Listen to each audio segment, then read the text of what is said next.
आखिर दुबई में सोना इतना सस्ता क्यों मिलता है?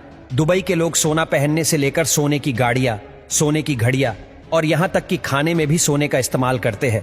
तो आखिर ऐसा क्या है जिससे दुबई में सोना इतना सस्ता मिलता है? तो चलिए ये सब जानते हैं आज की इस वीडियो में।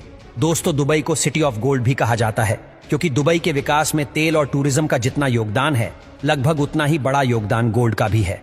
दोस्तों, दुबई साउथ अफ्रीका से बड़ी मात्रा में कच्चा सोना इंपोर्ट करता है और फिर उस कच्चे सोने से एक से बढ़कर एक खूबसूरत ज्वेलरी तैयार की जाती है। फिर दुबई का स्टैंप लगते ही इस ज्वेलरी का दाम दुबई में सोने के दाम के बराबर पहुंच जाता है। दुबई में तैयार हुई ये ज्वेलरी इतनी प्योर और दिखने में खूबसूरत होती है कि ये ना सिर्फ दुबई में बल्कि दुनिया भर में बेची जाती है और इस तरह दुबई हर साल लगभग 1200 टन सोने का व्यापार करता है। दोस्तों, पूरी दुनिया में जितना गोल्ड बिकता है उसमें सबसे बड़ा हिस्सा लगभग 35% सिर्फ दुबई का ही होता है। यहाँ सोने की मार्केट इतनी बड़ी है कि दुबई में गोल्ड सेक्टर में लगभग 41 कंपनियां काम करती हैं और महामारी के दौरान दुबई ने तकरीबन 5 करोड़ 50 लाख का गोल्ड बेचा था। अब ये तो सब जानते ही है कि दुबई में भारतीय बड़ी संख्या में रहते हैं और अपनी सोने में गहरी दिलचस्पी की वजह से यहाँ गोल्ड में निवेश करने के मामले में भारतीय सबसे आगे है। अब बात करते हैं दुबई का सोना पूरे दुनिया भर में इतना मशहूर क्यों है। तो दोस्तों, इसका सबसे बड़ा कारण यह है कि दुनिया भर में सोने की शुद्धता और गुणवत्ता के मामले में दुबई पहले नंबर पर है।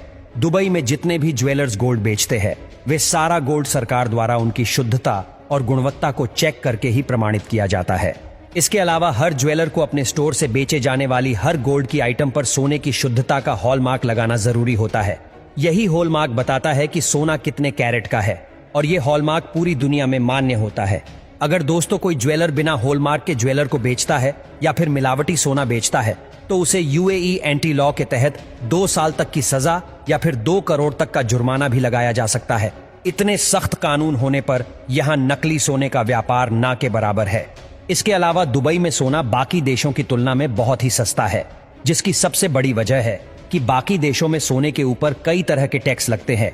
जैसे इंडिया में VAT plus GST plus excise duty plus labour charge जैसे अलग अलग टैक्स लगते हैं जो सोने की ज्वेलरी को काफी महंगा बना देते हैं। लेकिन दुबई में गोल्ड ज्वेलरी पर सिर्फ 5% वैट लगता है और ये टैक्स भी जनवरी 2018 के बाद से लगना शुरू हुआ।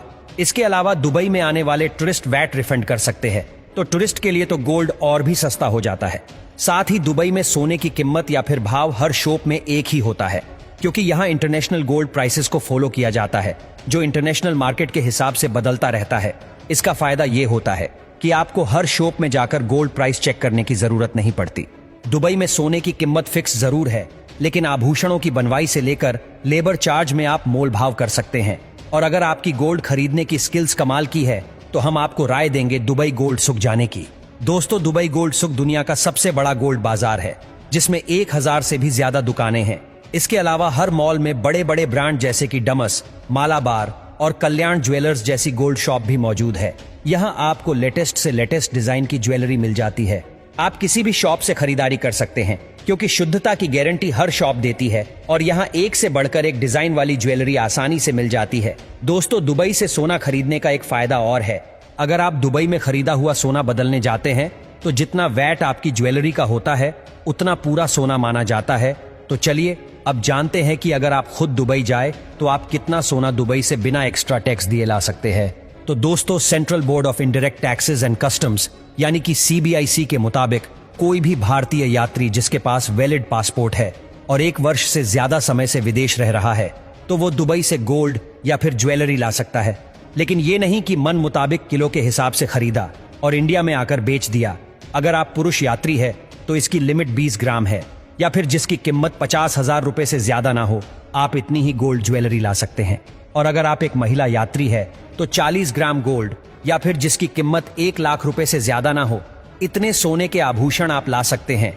और अगर आपको दुबई से भारत इससे ज्यादा सोना लेकर आना हो तो आपको कस्टम ड्यूटी देनी पड़ेगी जो पहले 10% थी लेकिन अब बढ़कर 12.5% हो गई है। और अगर आप दुबई में 6 महीने से ज्यादा रुके हैं तो आप 1 किलो सोने का बार या फिर कॉइन के रूप में ले जा सकते हैं। और अगर इससे ज्यादा सोना लाना चाहेंगे तो एक्स्ट्रा सोने पर लगभग 36% कस्टम ड्यूटी लगेगी। तो कुल मिलाकर बात यह है कि जब भी आप दुबई जाए गोल्ड शॉपिंग जरूर करें, आपको इससे सस्ता सोना और कहीं नहीं मिलेगा।